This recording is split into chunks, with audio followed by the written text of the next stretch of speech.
And welcome back to Sharpen the Public. As always, I'm your host, Deej, back again in person on video with my co-host, Andy. Andy, we're done with Thanksgiving games. That's kind of come and gone. You know, a nice time to spend with family and gorge ourselves on food. Some good games, I'd say. I did not have myself the best week, but I mean, it's good to see you again. How you doing? I'm good. I also had a week in the red, but not nearly as red as you. I went 5-5, but down for half a unit. So I ended up recovering late at the end with my Twitter plays. So I went 3-1 on the plays I tweeted out on Twitter, which is awesome. But the Sharpen the Public plays I gave out last week went 0-3. And then my early best bets are on a tear right now. I'm 6-2-1 on my last 4 articles. So that's huge. I've got 2 article plays again this week, so be sure to check that out at happyhoursports.net. But yeah, you wanna deep dive how you did, because it was a little bit more bloody than mine, I would say. Yeah, I mean, I talked about it on the most recent podcast. I went 2-8, not exciting. 0 for 8. I didn't take every play that I took in or talked about in the article on Thursday, but I went 0 for 8 for all the things that I wrote about, including the 3 games and then the Black Friday game. So glad I didn't take anything in the Black Friday game. It would have been more detrimental. Some close plays on Sunday, but still ended up 2-4 on Sunday to end at 2-8. So I took the Sunday night and Monday off, and yeah, just time to regain. I'm excited for this week. I think it'll be much better. Obviously, last week was a bit of a crazy one. I don't know if you know much about the storylines, Andy, or listen to the podcast that came out on Tuesday. However, the public did absolutely incredible, which we know happens on Thanksgiving, and we've talked about that over the last 2 years. However, favorites went 12-4, which is the best they've done. I don't think they've ever gotten to 13, but in the wild card era, it's happened now 4 times where the favorites have gone 12 for 16. Yeah, it was a great tweet. I forget whose it was, but it was, just because favorites are 12-3 does not mean that the Bears are more likely to hit, because or if you like the Vikings more, whatever, the Monday Night Football game, and then the underdog ends the Bears up covered. Yeah. So yeah, exactly. I thought that was a really good tweet. That's something that we definitely beat the drum on for sure. Yeah. And that's the good part about Sharpen the Public, and what differentiates us is we can kind of look to things like that week to week and talk about those things year to year, especially in the Thanksgiving week. And we'll definitely look to hit on that next year when the public somehow does well again, when they get together with their family. But as always, welcome back to Sharpen the Public, the only sports betting podcast focused on leveraging public betting information to win more bets in the NFL. I'm Deej, that's Andy. And yeah, we own our website, Happy Hour Sports, release articles all over that weekly about the NFL and other sports. But today we're going to focus on week 13 in the NFL. We're going to try and hit every game as we usually do. Yeah. I'm ready to hear, or I guess rehear about some of these. Yeah, so we'll run through the week 12 real quick and then run through the general trends so that we can start talking about the games, because I am more excited about this slate. I think there's a lot of weird favorites that I don't think are necessarily going to continue to cash, and the public might be seeing things wrong this week too. So public went 10-6. Like I said, a very good week for them. Public on the over 6-3. Public on the under 4-3. So really good across the board for the general public betting on Thanksgiving, which is not crazy to see, as we've already said. Money percentage went 9-7. Sharp differential 7-9. Money percentage on the over 5-2. Sharp differential on the over 3-1. So really good over week. Obviously, I think it was 9 games to the over and 7 games to the under. And then looking at money percentage on the under 5-4. Sharp differentially under 6-6. The interesting things there, I think, mainly is the public, because the public's been doing so well all year. However, the difference that, we saw one of their worst weeks happen in week 11 where they went 5-8, and now they bounced back to 10-6. I still think that they're going to, continue to trend downward. And, the Thanksgiving is kind of one of those anomaly weeks where it's historically proven that the public does better on Thanksgiving and then subsequently that week. So I think they're going to continue to hit a downturn, and we're going to see some sort of bounce back from the money and sharps, which we started to see before Thanksgiving, and now it's kind of like, will it still happen? What do you think? Yeah, because the public did so well, does that prove that we are sharps? That's what I have to assume is, I go 2-8, the public does well. I am a pro sharp bettor. It's just that simple. Yeah. My $20 unit says so. No, I couldn't wait to ask you that, but I think that we talked about it and hinted to it in the weeks prior that a reckoning was coming for the public. And then we kind of got all excited because it came, and then the public surged again, which they have historically done. So I think that was a bit of a miss on our side. But I still am going to beat the drum that I do think that it's going to come back down to earth, whether that's this week or next week. It will be one of the next 2 or 3 weeks. That it's just going to be a huge public losing one, because it has to come back down to average, in my opinion. Like that is what history tells us. That is what the stats tell us. So I'm ready for it. Yeah, I think collectively over the next several weeks, you're going to see them go 50%, probably a few of them. Majorly, they're going to be negative, especially looking at like totals and stuff too. It's fun to see, but let me say these general trends, and then we can kind of talk about it a little bit more. So public through 2023 week 12 is now 96 and 78 ATS, money 90 and 84, and then sharp differential all ATS 87 and 87. So that's obviously a 55% win percentage for the public, 52% win percentage for the money, and 50% sharp differential, all ATS for those metrics. And let's chat about that for a little bit, Andy, because clearly it's weird for us to see that the public's on top when it comes to the sharp differential and then the money on sides. However, there's a few interesting nuances that I've seen is really across the board, all ranges for the public. You kind of expect, even if the public is doing well generally, you'd say, oh, a random person that doesn't follow it like us or any other listener would say that, the higher public games, when you see the percentage of tickets 65 plus is going to be their worst range. That's actually a positive range by 4 games. It's 5 games over 500 above that range. You're seeing a 10 game or 15 game above 500 range if you drop it to 60% or higher. So it's really doing well across all ranges. And I think that's so interesting. And whether it's like the year that we're having, the year that the public's having, the year that just favorites in general are having, or what, but I just find that so fascinating, and one of the reasons that it makes it exciting for us to talk about here on Sharpen the Public. I think it's surprising that the public is doing so well in these ranges, because historically they haven't. So again, like I said before, I really feel like the public is going to regress, and that's not, because it's not normal. We are going to see that come back down to earth. Yeah, it's interesting. I mean, especially like when you corroborate it with everything else that's going on, and the money only 6 games above 500 through the year, and then the sharp differential 50%, right? So anytime you see the money on a side, the public can also be on that side, but the money on a side, it's doing worse. And the general consensus of betting and just the industry is, there's pros versus Joes, the money versus the public. And to see the public do better this year, and significantly better, especially when, you look at those higher ranges when people should be fading the public because, that's the narrative. It's just, it just makes it so much more apparent to why adding context to the numbers that you see on public betting data sites is so important. And one of the reasons I love what we do. I talked about it this week on the Tuesday podcast, but what was interesting for me, I don't know if there's much to derive from it, but the most consistent range for the money percentage, it was 7, not consistent as in good, but bet the most, is when the money is 75% or greater. That has significantly higher amounts of bets or amount of games where that's happened versus the other ranges. So I don't know if you'll have anything there, but what do you think that is? Like, why is the money just are people just so confident on one side that when they're confident they just fucking go for it, and then that is what it is? Or I don't know. It's just weird to me to see that. It's not by a lot, but still interesting. Yeah, I don't really have a takeaway on that because it's not something I'm used to seeing, to be honest with you. So I'm not entirely sure. Fair enough. On the other side, it's completely converse. Like if you look at the sharp differential, there's so much fewer bets when it gets to that 30 plus range, but then lower where they're actually really good, that 0 to 4% range, it's significantly more. But looking towards the sharp differential, 87 and 87, I've already said that. The best range is 10 to 14%, it's 24 and 8.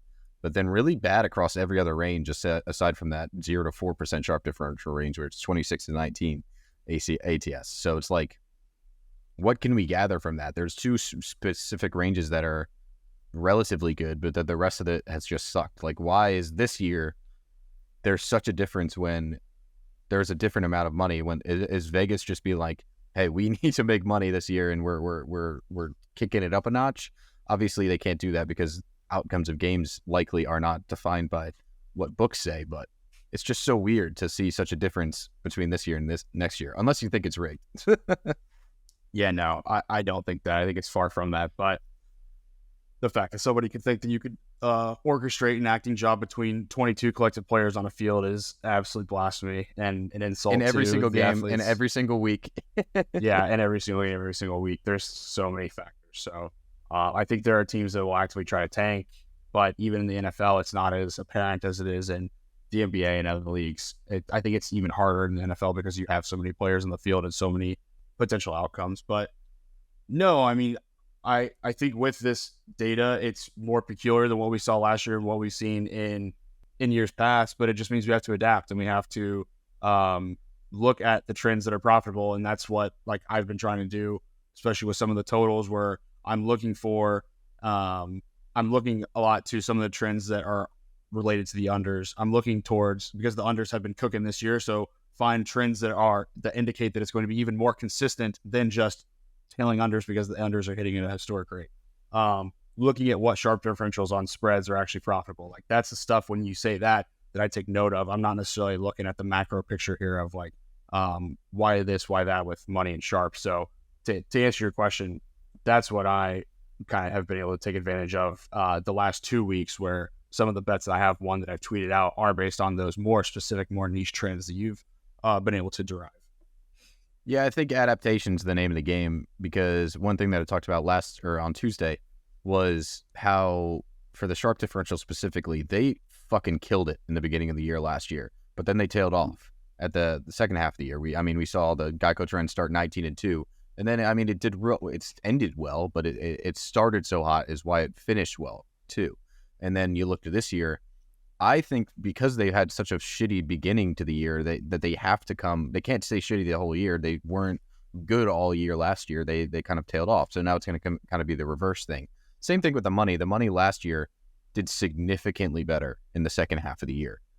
And I don't want to go back and look at it, but I think it was like 10-6 and 11-5 all the throughout the rest of the weeks 13 plus. So I think we're really going to see some sort of change from what's happened, and that kind of brings me back to the point of why we started this whole discussion for just the public today. Is like there has to be a changing of the guard with just regression to the mean. It's not like we can say that the general betting public is getting worse, but as they gain more knowledge, maybe they see things differently, or at the end of the day, like the NFL and betting sports in general is a numbers game. It's not Vegas's job. The book's job is to make sure that most things just end up being even, because that's how they profit when they make money on the juice and stuff.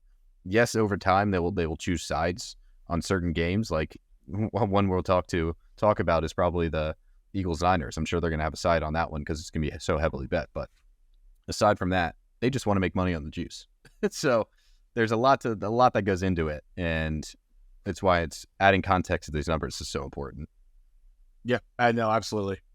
Let's run through the totals here so we can start talking about the game. So public on the over 42 and 56 throughout the year, public on the under 46 and 29.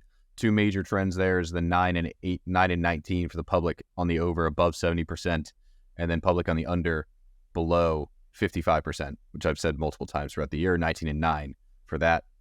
Money percentage on the under 63 and 45, sharp differential on the under 83 and 54, two very, very good records. Money percentage on the over 28 and 39, sharp differential on the over 18 and 19. I know it's a lot of numbers, Andy. Anything quickly before we start talking about the games? I want you to say the money percentage and sharp percentage on the under slower so everyone can understand how much these are cooking. 63 and 45 for the money percentage on the under, which is a 58% win percentage, and then sharp differential on the other 83 and 54, which is a 61% sharp differential. That's like you just glossed over that, and I'm like, yeah, that is what the record is. It is insane, and all you have to do on Sunday is find totals that you like, and then go over to the public money and sharp data and see if there's a sharp on it. That's all you have to do, and it's hitting at a 61% rate. So, like, that is, like, some of the stuff that I've been doing. Like, obviously, I'm looking at more specific ranges, like more of the profitable ones that you've listed off that we haven't named like we did last year. So it's a little bit harder to reference them. But I do think that when you can listen to some of these more specific ones, that it is even more profitable than just taking unders and hitting at a 61% rate, which is already insane amounts of profit. Well, here you go. So your favorite sharp differential trend is the 5 to 19% sharp differential. Between that range, yes, is 48 and 23. Okay, throughout the year, it's actually doing well on the over too. We'll stick to the under. 5 to 19%. Andy, what are the first first players that come to your mind when you think of 5 and 19? For me, 5 is Donovan McNabb because I'm an Eagles fan. But like, who the fuck is 19? Deebo Samuel. Donovan and Debo. The Donovan Debo. The double D trend. The double D trend. Look at that. Look at us just come up with that right then and there. Absolutely beautiful. All right, the double D trend. 48 and 23. 68% win percentage, by the way. 68, follow the dude. Double Ds. All you got to do is follow the Double Ds. All you got to do is follow the Double Ds and you'll get close to a 69. All right, what do we have next? Oh, my God. All right, moving on. Let's go to the games. Let's start with Chargers. What we can name? Am I being canceled now? All right, that's fine. No, that was good. Chargers at Pats. Chargers -6 in New England. What an ugly game to start it off our Sunday. Obviously, we're not talking about the Thursday game because this is likely coming out either Thursday or Friday. But anyway, my initial lean, Andy, despite doing horrible last week, is the Patriots. I know. Brandon Staley against Bill Belichick is what it comes down to in my head. I don't think Mac plays past the first half if they actually start him. So he's not taking snaps at practice. Yeah, okay. So they're going to start Zappe, ideally, because you saw on that first drive against the Giants, like Zappe actually moved the ball down the field and they scored a fucking touchdown. I still believe, like, heavily that the Patriots would have won that game had their fucking kicker not missed the field goal at the end of the game. I think yes, it's a very bad team, but you have to look at, like, what they do defensively and what the Chargers have done in the last several games. They've lost their last 3.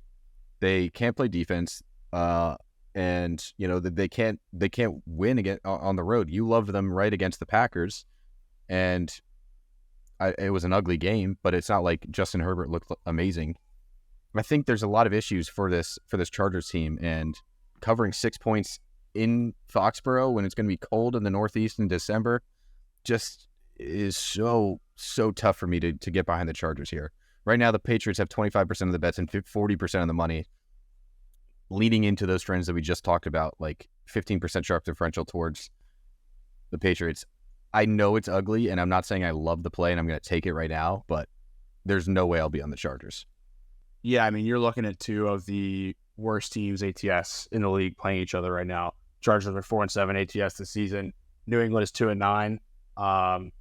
Shout out Rick, 2-9. But I do have a different type of play on this one that I gave out on the Pilsners and Prelims podcast that Rick and I recorded last night. So if you are a fan of UFC, we have UFC Austin this weekend, and Rick and I have a full podcast previewing every single fight for that card. It's a great fight night. I parlayed Chargers money line at -275 last night. Now I see it at -250 on action. So I did not get a great number there, but parlayed them with Jalen Turner to win against Bobby Green. I agree that like taking any type of spread here is terrifying, and like you will not catch me dead taking a spread on this game. What I do think is that the Patriots are, no matter like what the coaching situation is, I don't care. Like, this is a pro Zappe podcast. This is actually Zappe Hour Sports. I do not think that Zappe is competent enough to even break this really, really porous Chargers defense. And there's so many other problems going on with the Chargers that are making Justin Herbert get a really bad rep. It's not Justin Herbert's fault what's happening with this team. There's a lot of other stuff going on. Yeah, it never has been. But I do think that they are sufficient enough in every aspect to be able to take on the Patriots, even though the Patriots are at home. Yeah, that Pats defense is not great. I mean, actually, the Pats defense is okay. They've been okay this season. They're a little banged up, but they're okay. The Chargers, despite all of their woes, still ranked 8th in DVOA, despite everything going on, the injuries for receivers, the Quinton Johnston piece, all that stuff that's kind of going into this with the Chargers offense of why people are blaming each other. They're still the 8th ranked offensive DVOA. So I really feel that they're going to be able to bend and break this Patriots defense. And it just may not be as high of a scoring Chargers affair as you're used to see. Yeah, I don't want to spend too much time on this game because it's pretty fucking ugly. One thing I will say is the good thing about the Chargers defense is, or the Patriots defense is how good they are against the run. And the Chargers are one of the worst teams offensively with run blocking and getting things done on the ground. So if they can't, obviously the Patriots are pretty banged up in their secondary, but if they can't establish the run, I think somehow they managed to keep this one like low scoring, and low scoring, I'm going to back the dog every single time. And I don't hate the money line, like 6.5, maybe take the teaser for the Chargers, but like there's no way you'll catch me putting up 6-7 points for the Chargers on the road in Foxborough. Not a chance. Yeah. I'm with you. I'm not going to take a spread. I'm not going to touch the spread on this. No way. Yep. Moving to Lions in New Orleans, -4, 87% of the bets and 92% of the money on Detroit.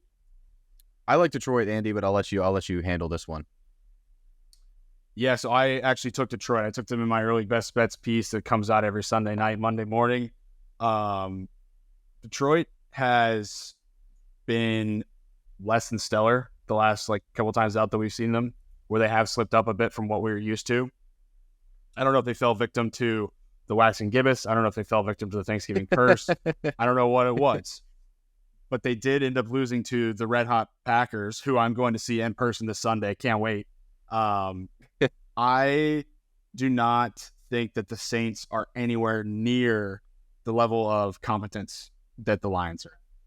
And the Saints also showed us that they can't block the run.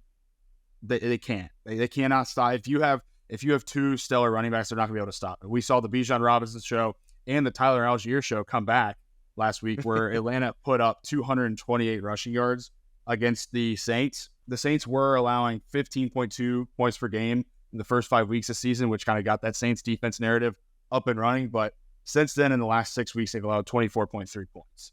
So I'm not huge on what this defense is doing nowadays. I think people have enough tape to figure out what's going on. I also know they're not going to be able to block the run, which has been the bread and butter for the Lions this season. On the other side of the ball, the only player offensively that looks okay for the Saints right now is Alvin Kamara. Let's just say how it is. And you can look at it from a fantasy standpoint. You can look at it from a betting standpoint. You can look at it from just the eye test alone. Derek Carr is not working. They only have 2 offensive linemen that are above the 57th percentile on Pro Football Focus right now, which is horrible. This unit of Aiden Hutchinson, Alex Anzalone, and Romeo Okwara are going to eat this Saints offensive line alive in the trenches. Yeah. And I can't wait to see it. I think that the Lions, I don't care that I got it at -3 and a hook. So closing line value, sure, that's now -4, -4.5. But honestly, I like this up to -5.5, -6. I don't care what number it winds up at. It won't get that high, but you can really give me the Lions any number here, because I think that they have very strategic advantages on both ends of the ball, despite the game being indoor. Yeah, I'm with you. I love Detroit here. I think a big issue for the Saints is Olave got hurt during their game last Sunday, and as did Shaheed as a DNP. So you're going to give Derek Carr two very, very bad wide receivers when one of the only thing keeping this offense alive all year, especially before they even had Kamara, was how dynamic Chris Olave was. So losing him, if he's not playing or if he's even just unhealthy, is going to be a major issue for them. I wouldn't go as far as saying Derek Carr's not working out. I would say he's not working out in the red zone. I think he's having a horrible time finishing drives, and that's one of the reasons they're going to Taysom Hill so much in the red zone. But like you said, the major issue is the defensive side for the Saints, because going up, even if David Montgomery doesn't play, because he did come up a bit hobbled in the Thanksgiving Day game, Jahmyr Gibbs will be able to handle the entire workload, and this is a pure bounce back spot for the Lions after a letdown on Thanksgiving to go into New Orleans and kind of beat down this bad Saints defense and just score more points than them. Even if they let up a few touchdowns here and there to Kamara and Taysom Hill in the red zone, I don't see how this Lions team doesn't put up 30-40 points, and I kind of like the over because of that. So Right now, 16% sharp differential on the over. Public loves the Lions. Everyone loves the Lions, but as we talked about at the beginning of the podcast and how important like public betting data is, like we know that that's not bad. Seeing those type of numbers is not bad at all, and it's actually been pretty profitable to back the public above that number. So above 60%, that is. So I just like can't the get Lions behind too. this. I just can't get behind this Saints offense, dude. Like you said it. Like he's doing fine until he gets into scoring mode. Like he can't score points. So the fact he can't score points, like I get that the Detroit has shown some concerns, but I genuinely do feel pretty good about the Packers that they're starting to figure this out and that they've taken the proper time to implement their system and get Jordan Love going. And these young receivers are figuring it out before our eyes. Like they're actually growing up.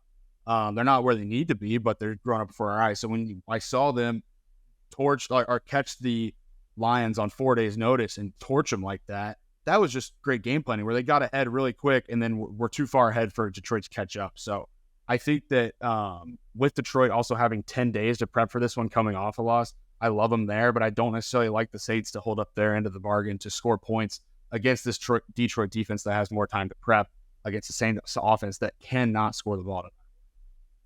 Yeah. So this is going to be a fun one to watch. I feel like the Lions are just going to kind of hammer home, we are going to be the third seed in the NFC, and it's just that simple. Put us up there with those other teams. Okay. Yeah. Cardinals plus 5.5 in Pittsburgh. 71% of the bets on the Cardinals, 76% of the money on Arizona. Something that I don't quite get. I kind of really like the Steelers here in this one with the Matt Canada being gone. I wouldn't say obviously that the offense looks completely different. However, them putting up nearly 400 or 400 plus yards of offense is indication of like, hey, we did something right. And Mike Tomlin finally pulled the trigger and was like, okay, it's time for Canada to go. So I think Kenny Pickett and these wide receivers are now going to feel a little bit unlocked.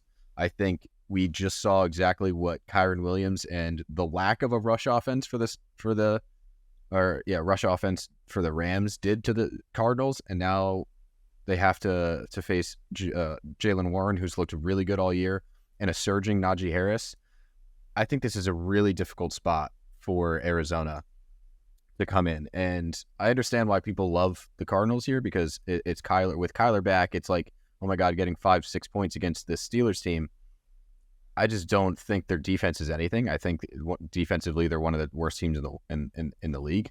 PFF has them graded as 29th, and I probably would agree with that. So I have to lean Steelers minus 5.5. I think the run game, the lack of Matt Canada for the Steelers offense is going to only further improve, especially like obviously they didn't put a lot of points against the Bengals last week, but the Bengals have a fairly decent defense, and it's kind of growing into its own. Like you said, with the Packers wide receiver core, I think the young defensive secondary for the Bengals is kind of doing the same thing. They're kind of growing into their own as they need to. But, the Steelers did put up 400 yards, which was the first time they did that. And that's indication of like something's going in the right direction. And I think they're going to be able to torch this Cardinals defense. We've got a nice Super Bowl rematch here between these two that I'm excited to watch. Yeah, what was that, a decade and a half ago? I am not as high on the Steelers offense resurging as you are. What I do think is that they're going to get some pretty favorable matchups on the schedule here, and this is one of them, where I would lean for them to really rely on that run first aspect because Jaylen Warren's been looking so good, or just like little dump passes and pitches to him that get him out wide and let him go, as well as, like you said, Najee Harris had looked a bit better, where the Cardinals ranked 30th in defensive DVOA. They're horrible. Defensive DVOA against the run. It's so bad that I think that's like Mike Tomlin is not going to just let that go. The organization as a whole is going to be like, all right, yeah, let's just run the ball and suffocate these guys. Where I don't think the Cardinals are really going to be able to do too much offensively, and people are already starting to bet on the over here with 74% of the bets on over 41, which I find to be interesting. And a bit of the money's more split, 56-44, but I want to see if we still get a sharp edge on the under because I love that. If it stays around there, I will turn this play I'm about to give out into 2 units instead of 1. So Give me the under 41.5 officially for 1 unit. And if the trends stay how they are now, where that sharp differential is 18% and it sits between that 5 and 19%, I'll up that to 2 units, and you have my word. Unless I am, unless I'm a little after it early in Green Bay tailgating for the game. But that would be really early for me to be donezo. I think I'll be able to still tweet out plays and be watching the trends. Yeah, that would be a fun one. This is gonna be a fun one to watch, I think, especially if you're on the Steelers. I don't think the Cardinals are the right side at all, but the under is probably the way to go. I think the Steelers defense needs a like, not an overhaul, but a game to kind of prove their dominance again. And this is an opportunity. I think, you can look at and say Kyler is looking great and he's really getting around the pocket and causing havoc for defenses. And that's what he does and why he was a number 1 overall pick. However, the Steelers play Joe Burrow twice a year. They play Deshaun Watson or are supposed to play Deshaun Watson twice a year, and Lamar Jackson twice a year. They play 3 quarterbacks that are essentially very good at moving around the pocket and getting away from pressure. So they are built to play teams like the Cardinals. So I love the Steelers, and hopefully this line, continues to drop as money continues to come on the Cardinals, because 3.5, 4.5, I love the Steelers. Yeah, my last thing, I just don't think that, I think that they do hold the offensive advantage now. They're starting to figure it out, but at least by their standards. It's still a shit offense in my opinion, but because they have that, they're going to be slow, steady, and methodical against this Cardinals defense. I don't think it's going to be one where they're just going to run. They're not going to be able to run up the score. I don't physically think they can. So, and we haven't seen Kenny Pickett throw the deep ball like that yet. It's not like the big plays are there. They will beat them down. They're not going to beat them in big plays. Mm-hmm. I'm with you. Yeah, I'm with you totally right there. Cool. Falcons -2.5 in New Jersey playing the Jets. Yeah. Oh, what to do with the Jets, Andy? I we talk about it every time we get to a Falcons game where they're favored on the road, and what the fuck? Jets +3, 56% of the bets, 41% of the money. The money likes the Falcons. I'm not sure I like it. I liked the Jets against the Dolphins last week. It looks like there was some flashes and their defense played well. However, they just kind of let things go at the end of the game. And, now they've got extra rest and playing this Falcons team that had a good game against the Saints last week. Bijan looked great. I'm not sure I can get behind Desmond Ridder against this Jets defense. I think that's the main question that we've talked about the Falcons before the year started. Over the first couple of games of the year, they even benched him at a point. And now, the Jets are coming off 4 difficult losses where they just played Justin Herbert. They played the Raiders, who will skip that one, the Bills, Josh Allen, and Tua, and the Dolphins. And now they're going to get Desmond Ridder, and you're telling me that, they don't manage to cover 3 at home.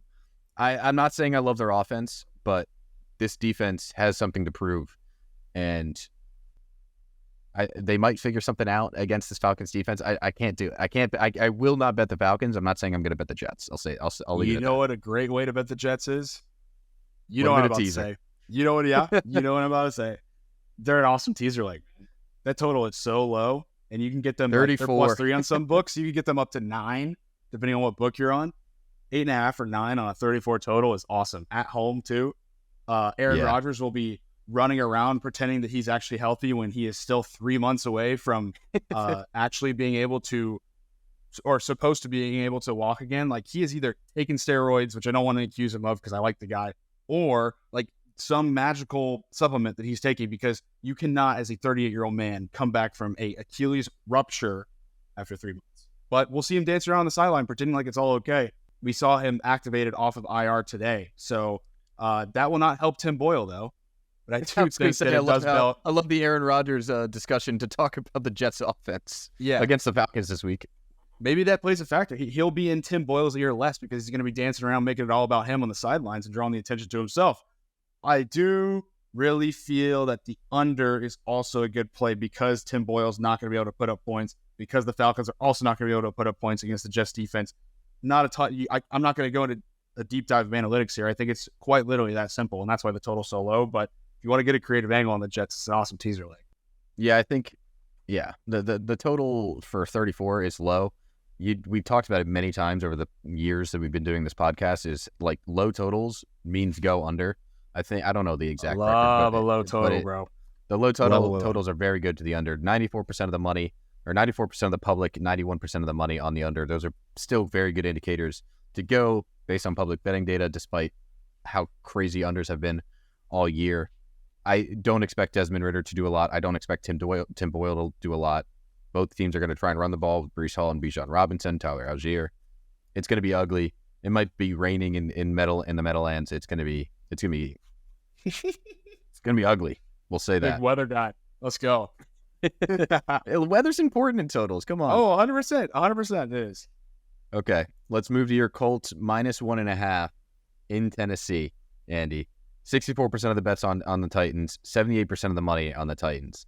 I'll leave this one for you to talk about. I cannot fucking believe that we're sitting here 3 days after I placed my bet and the line has not moved in my favor whatsoever. In fact, people are going the other way from what I have placed. I took the Colts -1.5 at -115 because I thought it was going to move. And it's moving the other way because people are going with the Titans. The Titans beat the Panthers last week, DJ. Should we put stock into them beating the Panthers? Yes or no? No. No, we should not. We should not. I get it. I went against the Colts last week because I'm like, the Colts are a fraudulent 5-5 team. I still feel like we're a bit of a puffed up and fake 6-5 team. I don't think that we should have a winning record, but it's because the AFC is really not that great. And the Titans are one of the contributing factors to that. Sorry, the Titans have plenty of gaps in their offensive line, and I just feel like our defensive line is where we've been pretty solid, as well as the absence of Shaq Leonard. I get it, but we have seen guys step up around him that have been able to kind of compensate for that, as well as like, we don't know fully. I mean, there's rumors like that he was turning into a cancer in the locker room, which is unfortunate because he used to be the huge locker room voice and the voice behind that defense. But I think getting rid of some of that drama is going to help this defense a lot. And going up against an offense that literally cannot do anything, I think that is going to be a big factor. Now, we have the whole Jonathan Taylor side of this. Jonathan Taylor was just announced out. Yeah, Jonathan Taylor was announced out, and that happened after I gave out the play. Have you guys seen this guy named Zach Moss? He was the number 3 ranked fantasy running back weeks after Jonathan Taylor returned. And his production went down. He did so well while JT was out that even then he was still ranked so high among other fantasy running backs because they've been able to utilize him. And it shows that when he was in Buffalo, they were not utilizing him well, and that Buffalo is just not a good system for running backs to be in. Before last week, before the Panthers game, the Titans had allowed a 68.87% opponent completion percentage and 7.3 yards per pass to opposition, as well as 230 passing yards a game. All of those are good for the bottom third of the league. So whether we're going to do it by the pass, whether we're going to do it by the run, I do think that -1.5 is just too short for a team that realistically should continue to try to drop off in the Titans and tank. I don't have Don't much say to Vrabel's a home you. dog. Don't say Vrabel's a home dog, or I'm leaving the podcast. Vrabel is a home dog, and it's just that simple. He's historically one of the best underdog coaches, especially he's a divisional home dog, which makes me love it even more.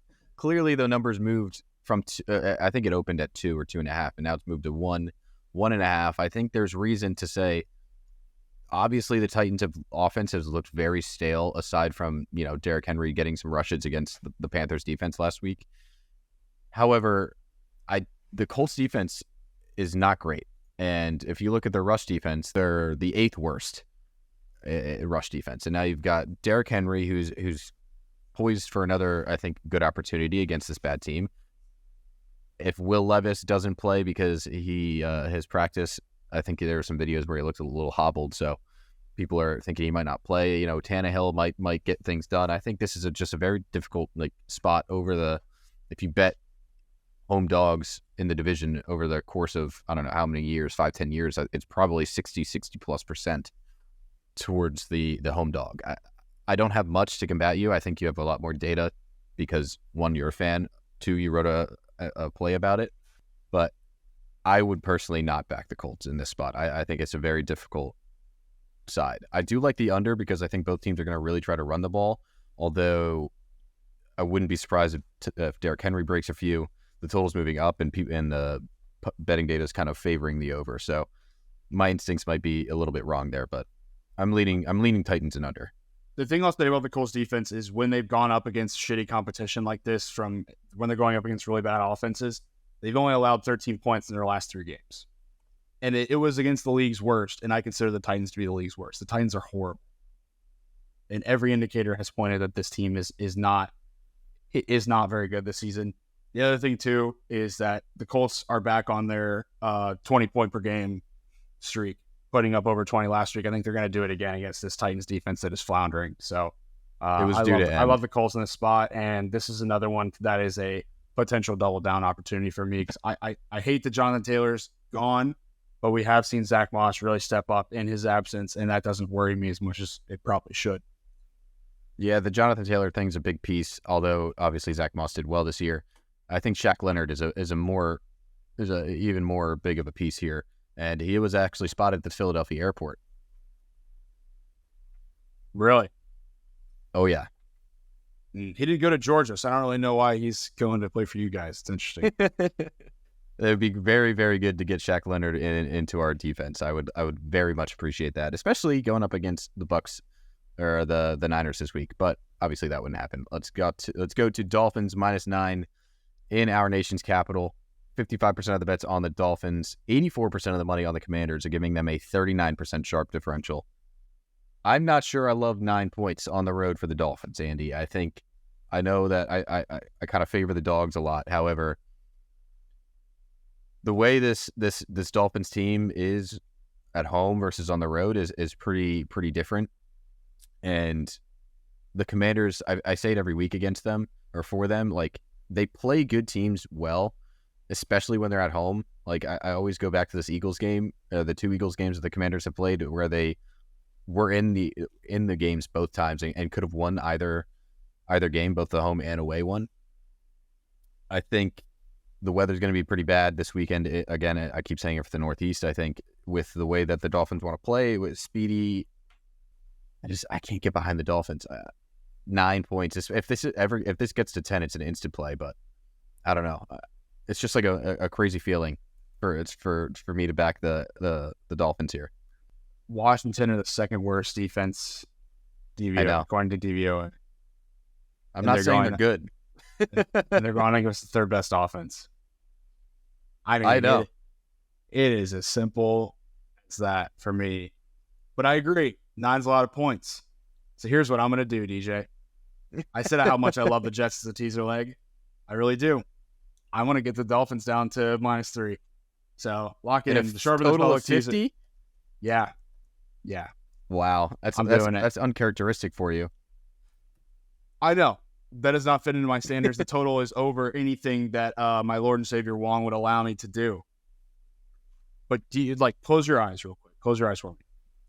Do you envision a world where the Dolphins lose to the Commanders? No. Do you envision a world where the Dolphins win by only a field goal, by a game-winning field goal to the Commanders? No. No. Yeah, all right. We're good. Yep. Give me that teaser for 1.5 units at -120. The Sharpen the Public teaser is back. Ladies and gentlemen, we got to get back on the right track. So we got to go back to our roots here. All right. Going back to your roots, you're going to far away from the Wong teaser. Well, if you average out 50 and 34, it puts us at 41, I think. So 42. So yeah, 42. So you're right. You're right there. You're right. You're fine. Jets +8.5, Dolphins -3. Lock it in. Actually, no, I can get Jets +9. Yeah, fuck yeah. Give me that shit right now. Jets +9, Dolphins -3. 1.5 units.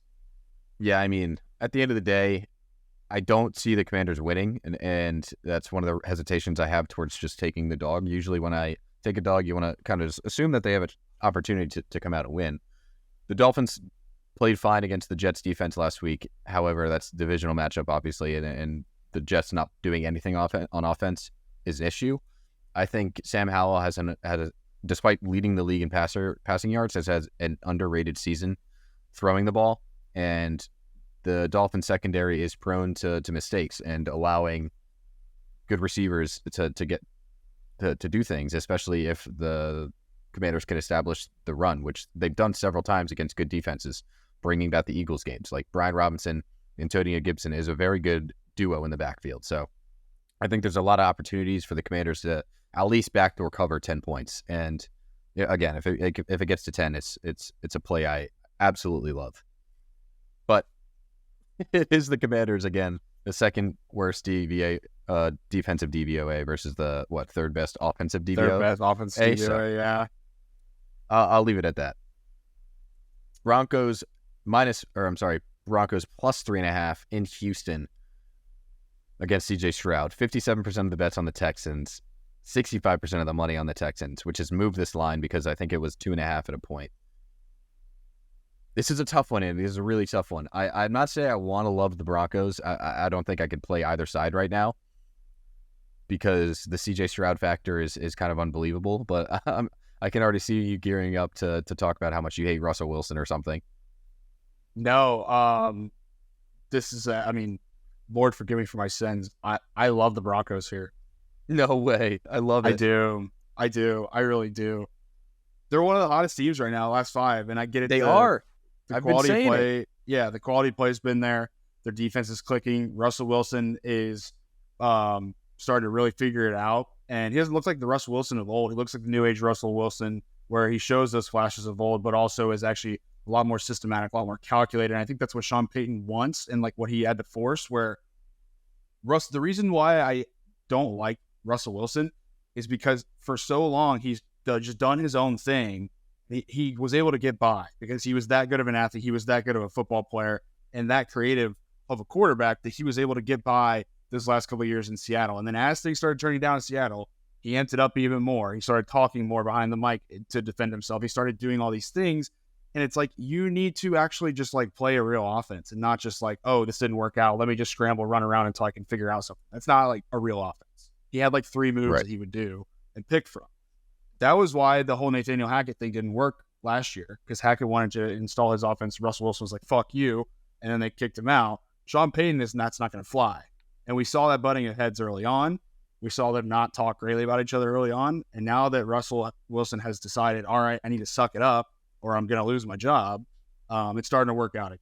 Now, 134 passing yards last week against Cleveland is not what you want to see. But the Texans defense is not Cleveland, folks. It is not Cleveland. Is not. So I do like them in this spot. They looked you're not going to see huge numbers from him because they're able to get a lot of other things going. And I do think that this potentially, well, they're not going against a great defense here. So I think that total's fine. I'm probably not going to touch that. But, God, man, 3 and a hook. It's the CJ Stroud magic is still there. He's one of the best quarterbacks that was put in the MVP conversation for a reason.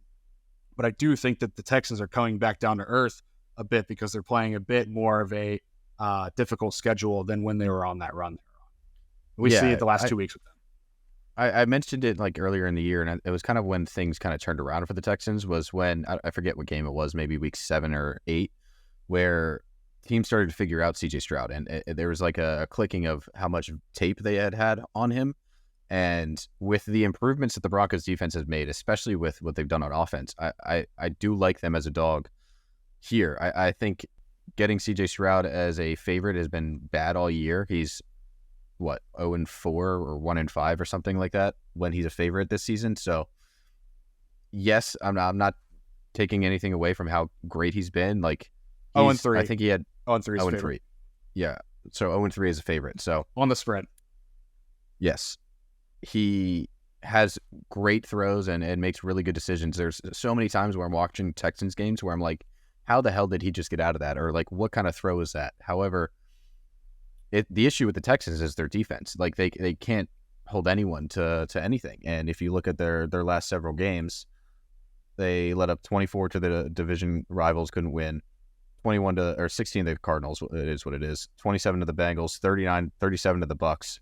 And then I won't even talk about the Panthers because it's the fucking Panthers, but just not great. And then you look at the Broncos, the last 5, they won and covered against the Packers, won and covered against the Chiefs, won and covered against the Bills, beat the Vikings, didn't cover based on a 2-point conversion that didn't happen, won and covered against the Browns. It's just 2 different directions for either team. And like you said with the coaching, I can't get behind, the D'Amico Ryans and CJ Stroud show, because they have to do a lot to overcome better coaching and better quarterback play. Not to say that Russ is better than CJ Stroud, but the veteranship that is him and Peyton.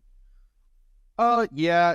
I mean, I think CJ Stroud is leaps and bounds better than Russ. I think that the Broncos defense has been the difference maker for them, and that like Russ is doing enough to get by and has looked good doing it. And actually, I misspoke. You were correct initially. Stroud's 0-4 as a favorite because they just didn't cover the last game. Those most recent. Yeah. Yes. So, or no, the one before that against the Cardinals, they closed at -5.5 and they won by 5. Bullshit. The Broncos ATS stuff is very fascinating to me because they started 0-6 ATS this season, but they've since turned it around where they are now 4-1 in the last 5 ATS, and that's what really gets me excited for this spot for them at +3.5. Even though the total's a bit higher, I do think that is going to be a grinded out game where, to your point about veteranship, you will see CJ Stroud tested here against what has been a pretty strong defense. The last thing I'll say about this game, I keep saying it that I want to talk about like the public betting specific teams more, and as we go through this, I should. So kind of remind me, Andy, as we do this. But the Broncos are 0-4 when the public backs them. The public is not backing them this game. And the Broncos are 4-6 ATS. So just keep that in mind. The public is 4-2 when they don't back the Broncos. So, I'm sorry, the Broncos are 4-2 ATS when they're not backed by the public, I should say. So, indication to back the Broncos here, because clearly the public cannot read the Broncos, and they probably haven't done that all season or even last season. So, more reason to back them. All right, let's move. The Panthers +5.5, division rival in Tampa Bay. This is probably the ugliest game. This is probably the ugliest game of the slate. I don't even know if I want to touch this at all. Panthers, 82% of the bets and 88% of the money. Why? I have no idea. Mind-boggling. Under 30, as set at 37 with 97% of the money, but only 54% of the bets. So if I do anything, it's just betting the under.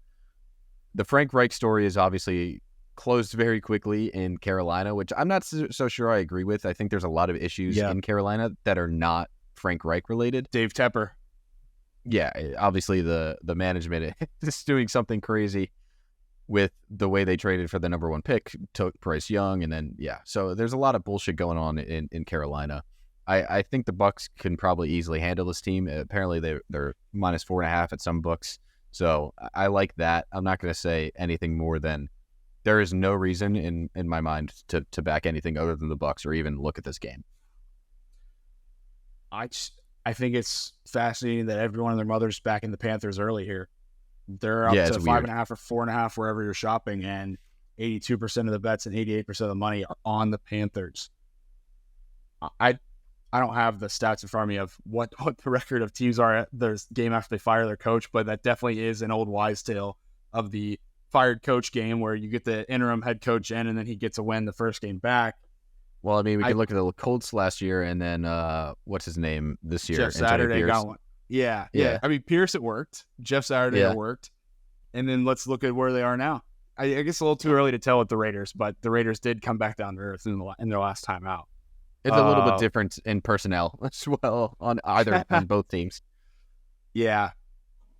There's nothing that anyone in the coaching staff can do to turn around how piss poor the offensive line play has been for the Panthers. The lack of weapons there, able to give CJ Stroud. And hand up, I got that one completely wrong. I thought that the Panthers' offensive weapons they brought in, like I thought we could maybe see a DJ Chark resurgence. Was so wrong about that. Adam Thielen looks really good at the start of the season, and now it's whatever. And Jonathan he's Mingo, the only option. That's the issue. Exactly. He's the only, and everyone knows that. Exactly. And Jonathan Mingo, too young, too early to tell, as well as Bryce Young hasn't built up trust with him yet. I think Bryce Young is having some confidence issues because why should he be? There's so much bullshit going on around him. And Dave Tepper has rinsed through 5 head coaches between Charlotte FC and the Panthers in his time with the organization. So, I mean, what are we doing? Charlotte FC's been a team for 2 years and they've already fired 2 managers. So I think that it's unfortunate that he's leading this franchise this way as the owner. and he's this actively involved in football operations that it has turned this way, where there's a lot of rumors that Reich wanted Stroud. A lot of people wanted Stroud, and then they ended up taking Bryce Young, which is fine. That's not Bryce Young's fault. But for what they wanted to do, it ended up being the owner that made the call. There's just a lot of shit right now in Charlotte, and I hate it as a resident of the city. But it doesn't mean I'm going to bet on the Buccaneers, DJ. It's not me. I'm going to bet on the Buccaneers. I know how you feel about the Colts defense. They couldn't get it done against the Colts defense last week. But no, they couldn't. But go back to the Bucs against the fucking Niners, and they looked really good. Yes, they lost by 14 or 15 points, but they drove the ball several times down the field. Baker is good. There's opportunities that he has to get Baker things boy. done. I think he's just got too much. Like, the offensive line is not there. The defense is not playing up to what it should be.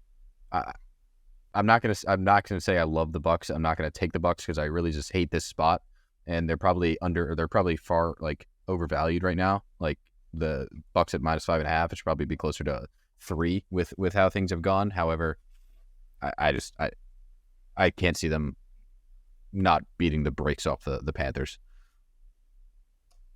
Yeah. You gonna lock that in or not yet? Just leaning the Bucs. I won't play any. I definitely won't play anything other than the under on this game. So I'm not going to lock anything in here. Agreed. We are under boys on this one for sure. We've got 3 games left for the Sunday slate, but 4 games left for the week. Coming up next is probably the best one on the slate, and one that you are equally excited and nervous for, and it is the Niners marching into Philly to take on your Eagles. Are we sure that Shaquille Leonard was not there to meet with the Niners as they flew into Philly? Maybe. That's a great question. I think, I mean, they did lose. They did lose to Talanoa Hufanga, if I got that right. But obviously have a very good defense. So I'm not sure they need Shaq Leonard, but we do. The Eagles linebacker core is not great. I'll let you talk a little bit about this game before I go on a rant. Right now, Niners obviously -2.5 in Philadelphia, 75% of the bets and 52% of the money, giving the Eagles a nice 23% sharp differential. I'm probably going to feed into your rant. I already have a feeling what you're going to say, but you haven't prefaced what you're going to say to me at all. So I'll take a guess. But the Niners, obviously one of the best offenses in the league. The stats show it. If you want to use the new hip stat that I've also referenced a few times, they are number 1 in offensive DVOA this season, going up against the Eagles, who rank 17th in defensive DVOA, which is interesting for sure.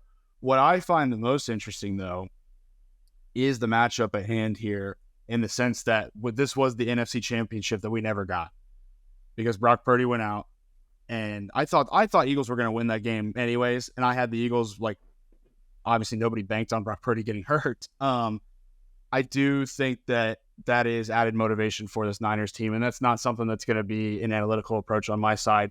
I'll be the hand up. I'm not going to give you guys a huge analytics piece here. What I do think is that the Niners are going to be able to match up well against the Eagles. I do think that this Niners defense, despite how you said they've already got a guy out right now, but this Niners defense has been absolutely spectacular, where Jalen Hurts will get his and he'll find his way. But there have been so many instances with the Eagles throughout the season that have shown, like, yes, you guys are the best team in the NFC by record. I think that the Niners are, when fully healthy, are the best team in the NFC. And that's why they're -2.5. And that's why I'm going to lock in the Niners at -2.5 as my official play on your podcast.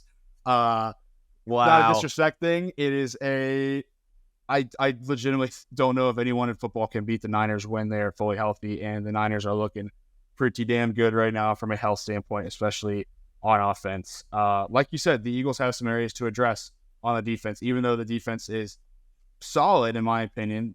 I think some of the corner situation where Debo should have a great matchup, Ayuk could do well.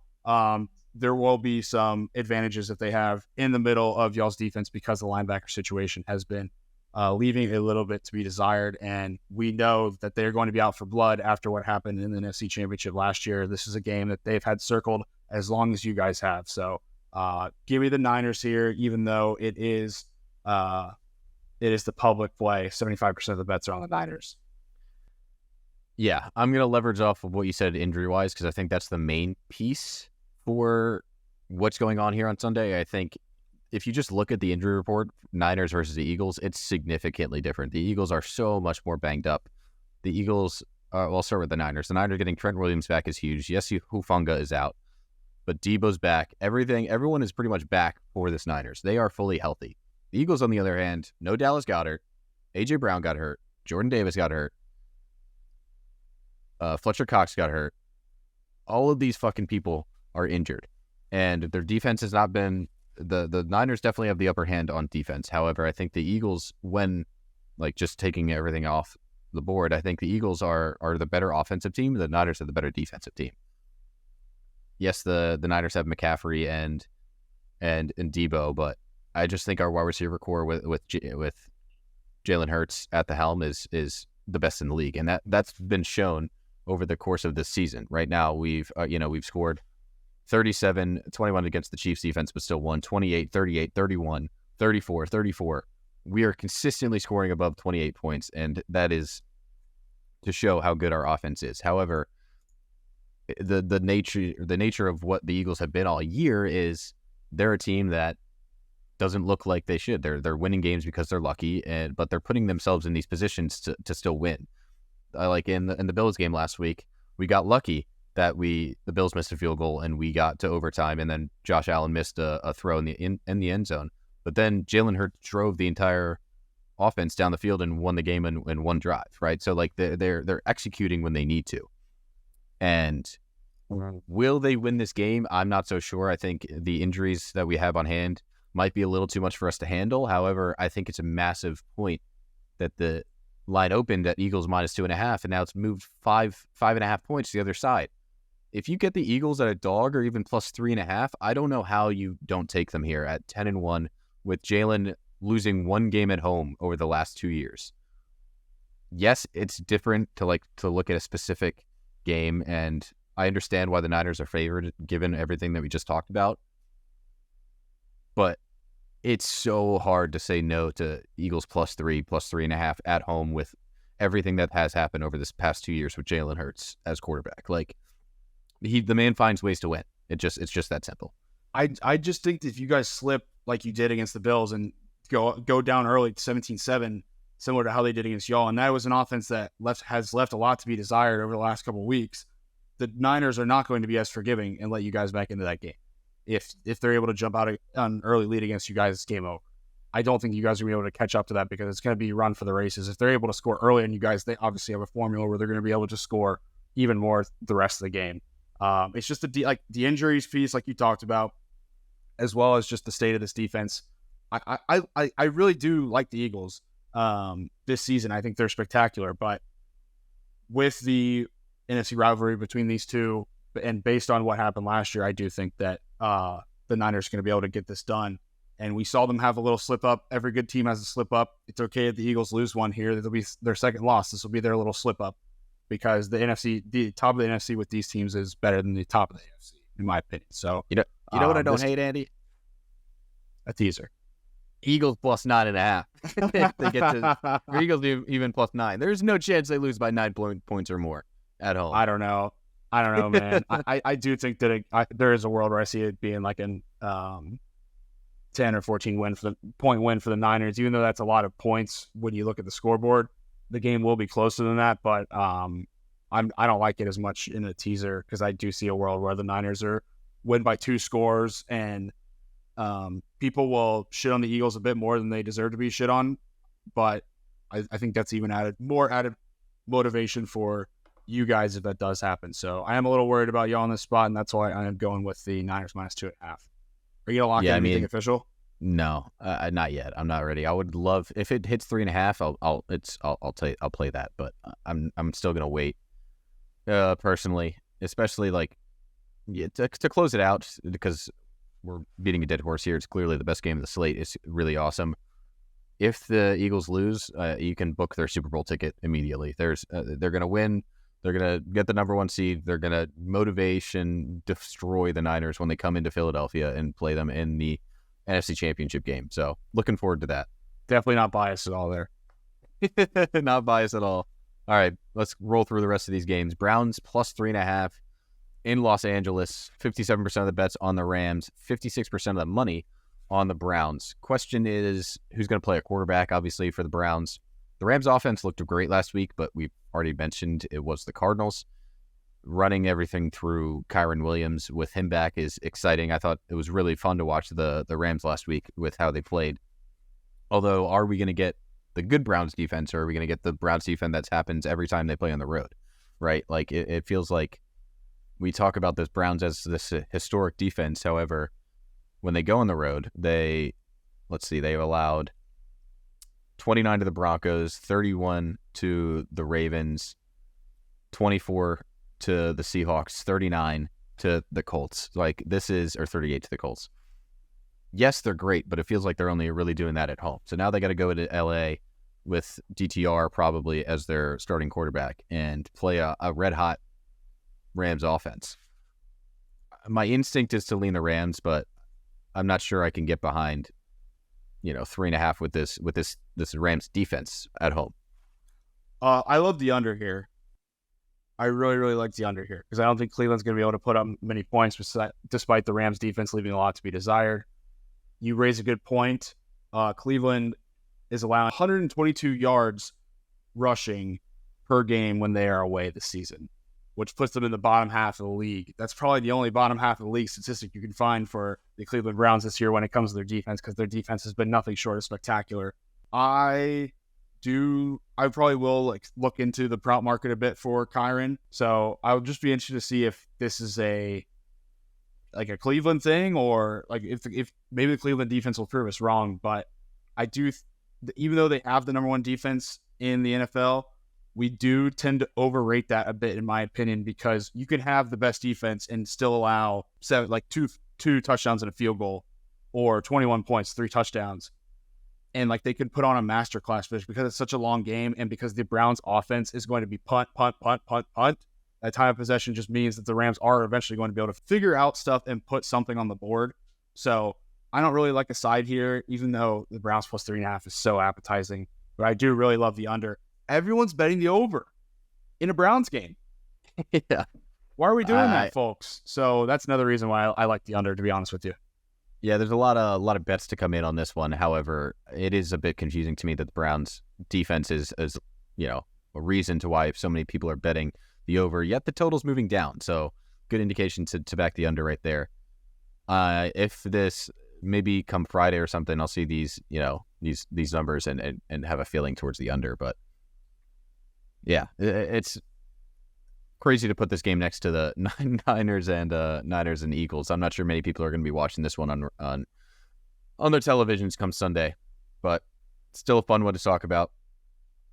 Finishing off the last two here, we got Sunday Night Football. Chiefs -6 going into Green Bay, who look really good recently. 63% of the bets on the Packers, 66% of the money on the Packers as well, giving them a slight sharp differential. I kind of like the Packers. I think the Chiefs obviously have done... This Chiefs team has been weird for me because offensively they look amazing in the second half or the first half, and then in the second half they look utterly terrible. And that's been consistent across basically every game. And now you got I wouldn't say red hot Packers team, but a surging Packers team, a Packers team that's coming off a divisional win against the Lions. Now the Chiefs have to come into Green Bay Sunday night, LaFleur versus Andy Reid. I hate Mahomes as a dog or as a favorite -3 or greater. It's one of those games where the Chiefs are winning 27 or 21-17 at the end of the game, and Mahomes has the ball for 6 minutes, and then they don't score because they don't need to, and the Packers cover. It's not a game where the Chiefs go out and blow them out, because the game will probably go under. Who doesn't love another Monday night under? They've been absolutely killing it this year. So I like the Packers. I'm not going to say I want to take it right now, but there's nothing that the Chiefs have shown me this year that lead me to believe that they should, beat teams outright by 7 points or more. It's going to be a crisp 32 degrees at Lambeau Field from the radar that I've been looking at in the weeks prepping to sit there myself. We'll be lower level, me and Rick with our good friend Zach at the game, tailgating in Lambeau, heading in, and damn well that we are going to be betting the Packers going into this game. I'm going to buy me a cheesehead. That's part of the experience. I wouldn't have it any other way if I was going to experience Lambeau. And super excited that we get to see it against Patrick Mahomes. My my fan perspective aside, I still like the Packers here because the Packers are going to have 10 days to prep for this game since they played on Thanksgiving. They're coming off some pretty hot starts, a pretty hot run that they've been on recently. And the Chiefs defense has left a lot to be desired at times this season, in my opinion. There's a lot of things to look at this Chiefs defense and say, I think that there's room to improve on some of the aspects of their game. So I think that the Chiefs ultimately win this game, but I do like the Packers to cover on what should be a close one. 21-17, Mahomes get the ball with 6 minutes left, the Packers cover. It's one of those games. It's exactly what we saw against the Jets earlier in the season. Sunday Night Football, Mahomes knows what to do. He will get things done. They will get the win because they need the win. They have 4 losses and are still looking to be one of the top teams in the AFC. So with the Ravens and such, so they're going to continue to win these games. They're going to find ways to do it, but with the way the Packers are playing right now, I don't see them being blown out. And it feels like you said earlier in the episode, Jordan Love in this wide receiver core for the Packers are figuring it out. They're getting things done on offense, despite the youthfulness of the squad. So LaFleur's doing something right. I think with more time, especially over the next year or so, we might be seeing a lot of Jordan Love. Jordan Love. Yeah, amen to that. Yeah, I lean under here, but I wish that I got in on Packers when they were 7. They were 7 a couple days ago, and I thought that it might go to 7.5, and that's when I was going to rip.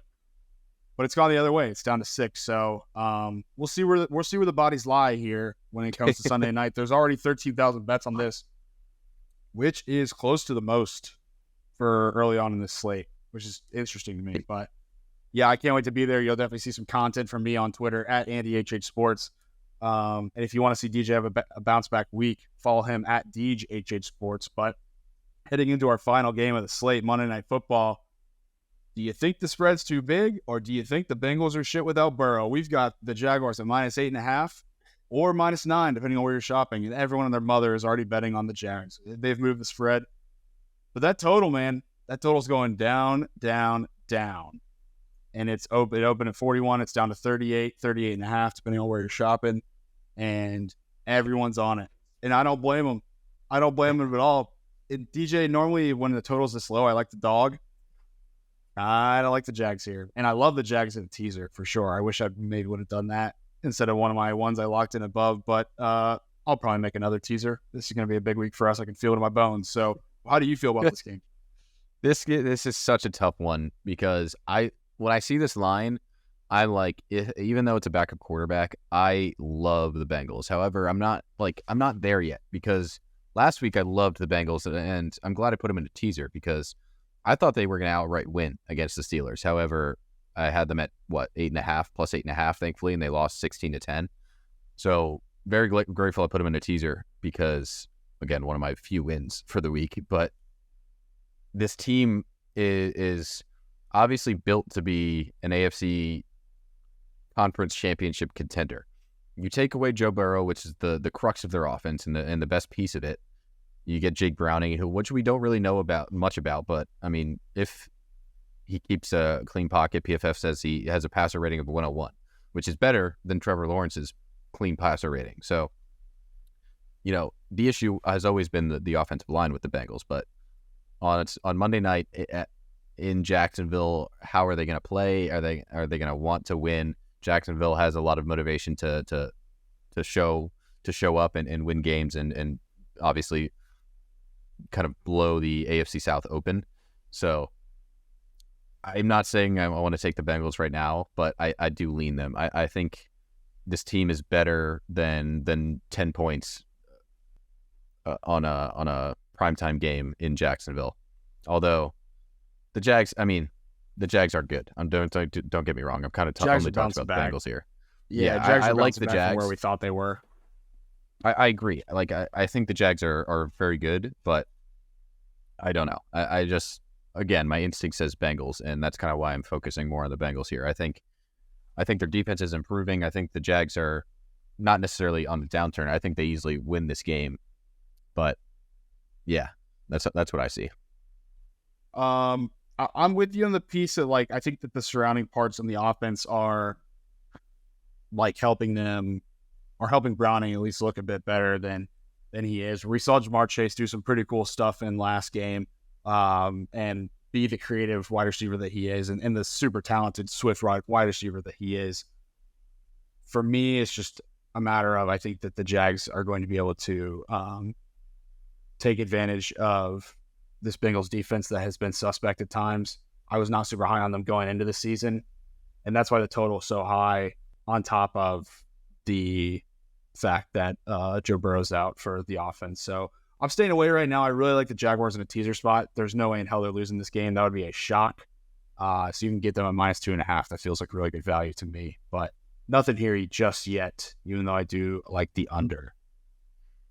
Yeah, I mean, like I'm looking at all the numbers, and the Jags aren't crazy good at anything. They're really good at throwing the ball, and that's obviously been the last couple of games. And if you look at the coverage for the Bengals, it's bottom of the league. So like you're going to expect that Trevor Lawrence can get things done. Calvin Ridley looked like he had a phenomenal week last week, and if he continues to improve and you know the connection between them flourishes, like there's no saying that the Jags don't go out and win 31-10. That wouldn't surprise me by any means, but it just feels so weird to me to see 10 points plus 10 for the Bengals. So it's the Joe Burrow piece, man. Backup quarterback. I know it is like, yeah. Not everybody gets a Josh Dobbs, and when you do, sometimes the magic runs out, like it did on Monday Night Football. My boy, forward out for my boy. He'll be back though. Jake Browning, maybe not so much. Like I said, like the passer rating, if they can keep a clean pocket, I think they can get things done. Like the Jags don't have the best pass rush in the league. They've got actually the 28th best pass rush in the league. So, you know, if Jake Browning keeps a clean offense or clean offensive line, clean pocket, and the Jags can't get out in coverage against, you know, Joe Mixon, and T. Higgins is healthy, and, you know, this wide receiver core off and the Joe Mixon gets out there, there's a lot of possibilities for the Bengals to get things done, minus Joe Burrow. So that's why I like the Bengals. I hear you. Well, cheers, dude. I think this is going to be an awesome slate. I can't wait to watch it. We will definitely be sending you pictures as well as tweeting out pictures from Lambeau Field. Super excited for this weekend. And be on the lookout for DJ's article that always comes out on Sunday. It is a banger. It's a classic. Reddit begs him for it every single week. And look out for some plays from me as I tweet them out at AndyHA Sports on Twitter. Make sure to give DJ a follow. The creator, the wizard himself behind Sharpen the Public at DJHA Sports. Guys, we love you. Happy we can do this. DJ, any words of wisdom to the crowd before we depart? Absolutely. Kind of mimic everything Andy said. Appreciate all your guys' support as always. Keep checking out the channel on YouTube. Just got my Spotify Wrapped for the podcast. I'm excited to post some stuff on that. So check that out on my Twitter at DJJ Sports. Sincerely appreciate all the love despite a bad week from me. There's a lot of games that we cover over the course of the season, and we've had a fairly decent year to date, especially going back to last year. So happy to keep giving out trends. Happy to keep talking about football. It's always so much fun. Love you guys. Love the support. Again, check us out on YouTube. Love the subscribers. Love the comments. Appreciate it all. As always, we'll be with you next time. Hopefully we win some bets this week. With some winners. It's a bounce back week, baby. Week 13. 13 is my lucky number. Let's go. The boys bet better with beer.